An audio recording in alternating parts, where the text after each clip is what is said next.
back at the castle, the king and queen immediately ordered that the castle gates be locked.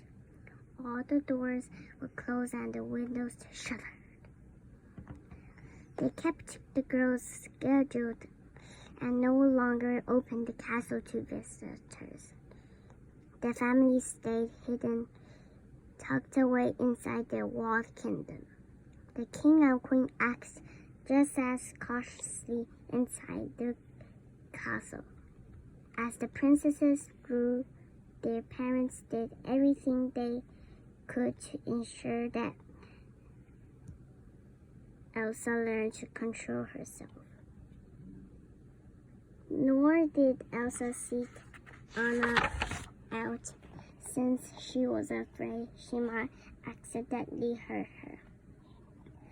Day after day, Elsa spent most of her time training to be the next ruler and learning to keep her powers in check.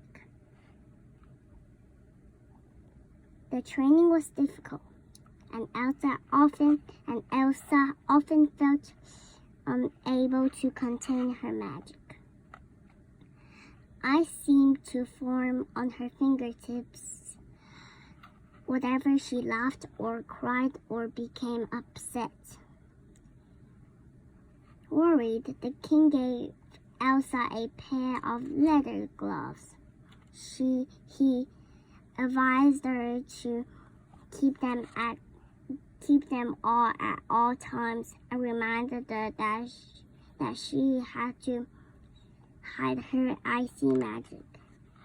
Conceal it,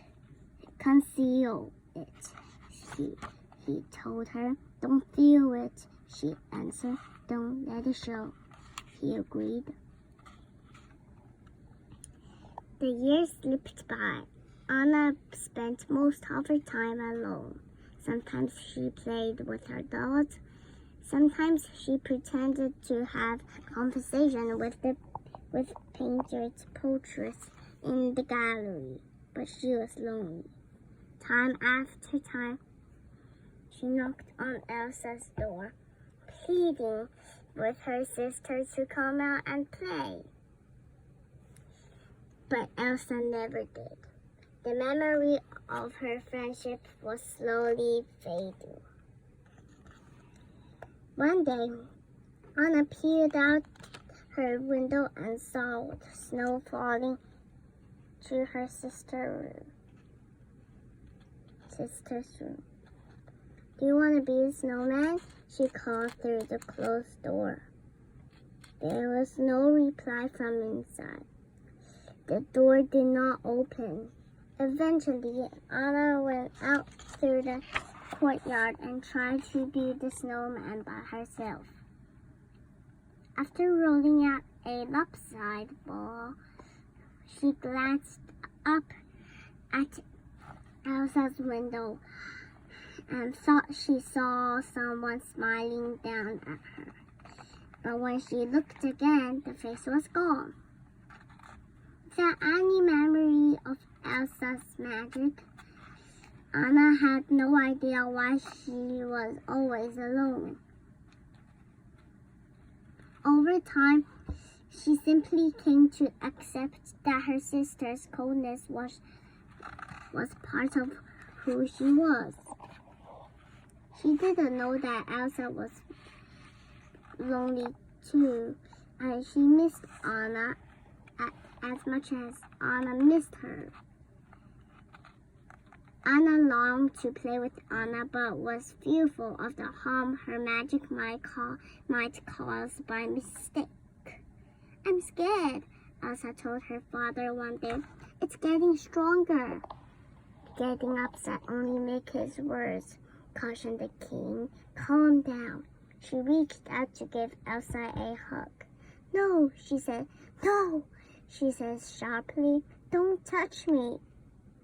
One day, years later, when the girls were teenagers, the king and queen boarded a ship intending to visit another kingdom.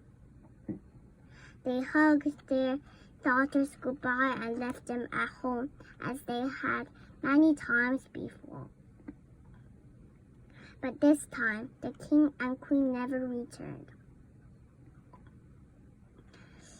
A storm engulfed the ship and they were lost at sea. The kingdom mounted their rulers. Inside the castle, Anna felt overcome with grief. Not knowing where else to turn, she knocked again on Elsa's door. "Elsa, are you okay? I'm right out here," Anna said, but as always, there was no reply. She slid down and sadly rested her head against the close against the door. "It's just you and me now. What are we going to do?" Inside her room, Elsa felt awful too, but she could not open the door. Instead, she sat with her back against the closed door, crying silently. All around her, ice and snow filled the room. In time, the girls became young ladies, but they had grown apart, and Elsa felt she barely knew Elsa anymore. When Elsa turned 21, it was time for her to be the crowned new queen of Arendelle. The whole kingdom was bustling with excitement.